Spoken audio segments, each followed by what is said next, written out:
Right now, as you read this sentence, time feels like it's moving, steady, forward, 1 second after another, like a river you can't step out of. But physics has a problem with that feeling, a serious one. Because when you look at the deepest equations describing reality, the ones physicists trust most, something strange happens. Time, the thing you're certain is flowing right now, simply isn't in them. Not as a flow, not as a direction, just as a coordinate, sitting there, no different from up, down, left, or right. So what does that actually mean? Let's start with Einstein, because he's the one who broke it first. In 1905, Einstein showed that time isn't the same for everyone. Two people moving at different speeds experience time differently. Not as an illusion, measurably. A clock on a fast-moving spacecraft genuinely ticks slower than one on Earth. We've confirmed this with real atomic clocks flown on real planes. But here's the part that's harder to sit with.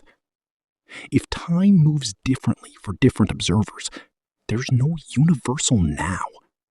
Your now and someone else's now, someone moving fast enough, somewhere far enough away, aren't the same now. Einstein's old friend, mathematician Hermann Minkowski, put it bluntly in 1908. Space and time, he said, are doomed to fade into mere shadows.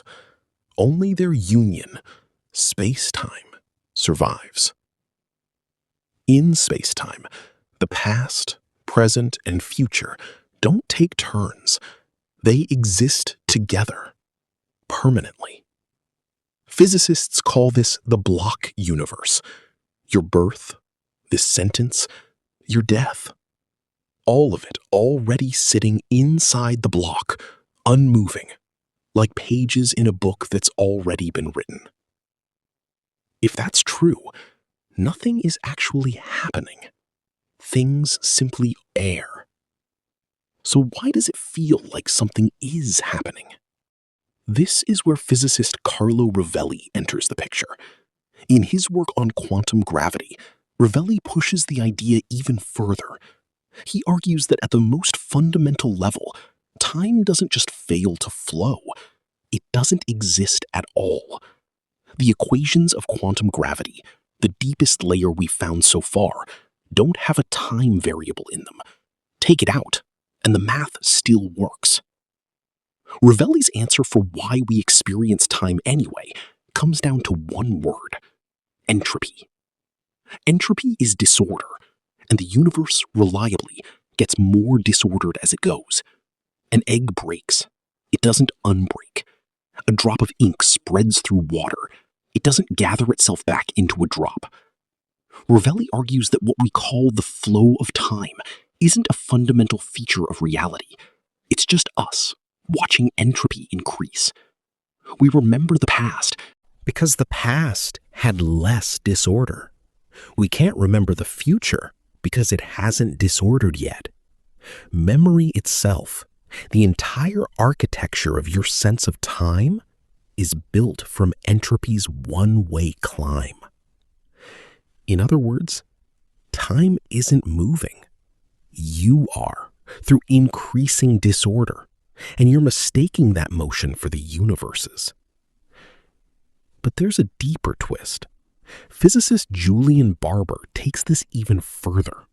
He argues there's no flow at all, not even disorder, increasing through a backdrop of time. There's just an infinite collection of separate, frozen moments.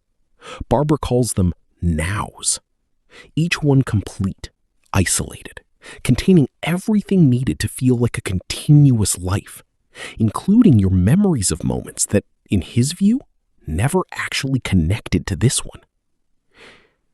You're not moving through time, Barbour says. You're a sequence of stills, each one convinced it's part of a film. So which is true?